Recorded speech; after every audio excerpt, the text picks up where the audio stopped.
UP के कई जिलों में शराब की दुकानों पर बड़ी छूट दी जा रही है। दुकानदार शराब के पुराने स्टॉक को 31 मार्च तक खत्म करना चाहते हैं, इसलिए एक बोतल के साथ एक फ्री का ऑफर चल रहा है। दुकानदार स्टॉक खत्म होने तक फ्री का ऑफर जारी रख सकते हैं। ऐसे में शराब की दुकानों पर लोगों की भीड़ उमड़ रही है।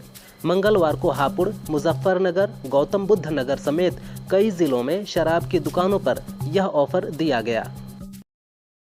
कांग्रेस के महासचिव और छत्तीसगढ़ के पूर्व सीएम भूपेश बघेल के घर सीबीआई पहुंची। 5-6 अधिकारियों की टीम बघेल के भिलाई और रायपुर स्थित घर पहुंचे। माना जा रहा है कि महादेव सट्टा ऐप, कोयला और शराब घोटाले को लेकर ये कार्रवाई की गई। इतना ही नहीं, इस कार्रवाई को पीएससी घोटाले से भी जोड़कर देखा जा रहा है। दोनों ही मामले में राज्य सरकार ने सीबीआई जांच की सिफारिश की थी। संभल में बीजेपी नेता गुलफाम सिंह यादव की हत्या के 6 आरोपियों को पुलिस ने गिरफ्तार कर लिया है। आरोपियों ने बीजेपी नेता गुलफाम सिंह को 10 मार्च को जहरीला इंजेक्शन लगा दिया था। इसके बाद उनकी मौत हो गई थी। पुलिस के मुताबिक बीजेपी नेता की हत्या राजनीतिक प्रतिद्वंद्व और चुनावी रंजिश के कारण की गई थी। लखनऊ में साइबर अपराधियों ने एक महिला को 22 दिनों तक डिजिटल अरेस्ट करके 78,50,000 रुपए ठग लिए। अपराधियों ने फोन करके खुद को सीबीआई अधिकारी बताया और महिला पर मनी लॉन्ड्रिंग का केस दर्ज होने की बात कही। इसके बाद अपराधियों ने महिला को डरा धमकाकर 7 बार में अलग अलग खातों में पैसे ट्रांसफर करा लिए। पीड़ित महिला इंदिरा नगर इलाके के लक्ष्मणपुरी की निवासी है। ठगी के बाद महिला ने पुलिस से शिकायत की है। अमेरिका में डोनाल्ड ट्रंप के आते ही एक बार फिर टैरिफ वॉर छिड़ गया है। अब ट्रंप ने कहा कि वेनेजुएला से तेल गैस खरीदने वाले देशों पर 25% एक्स्ट्रा टैरिफ लगाया जाएगा। ट्रंप ने कहा कि वेनेजुएला अमेरिका में अपराधी और हिंसक गैंग के सदस्यों को भेजता है, इसलिए उसे सबक सिखाया जाएगा। ट्रंप के इस कदम से भारत की मुश्किलें भी बढ़ सकती हैं। भारत भी वेनेजुएला से बड़ी मात्रा में तेल खरीदता है।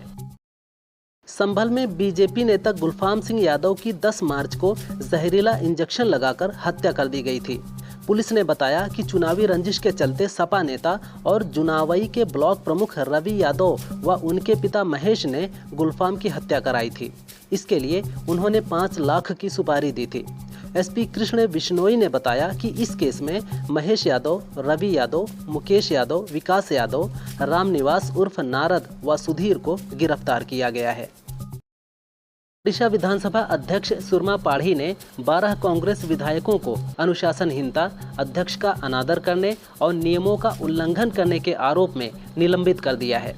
विधायकों के निलंबन पर ओडिशा कांग्रेस प्रभारी अजय कुमार लल्लू ने कहा, देश में महिला सुरक्षा की बात करना कब से अपराध हो गया।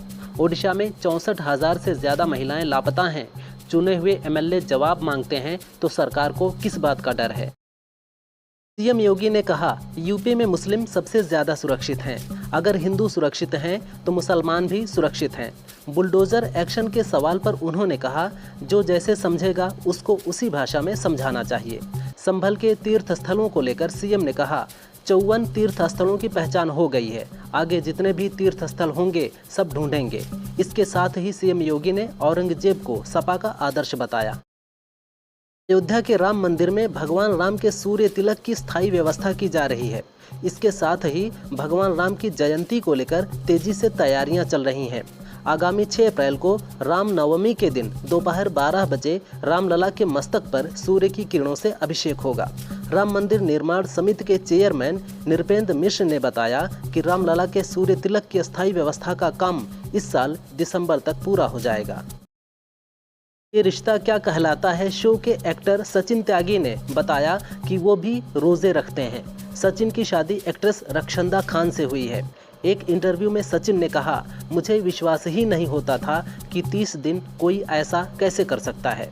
अब तो मेरे घर में ही होता है। ऐसा नहीं हो पाता कि वो ना खा रहे हों और मैं खा लूँ, फिर मैं भी रोजे रख लेता हूँ।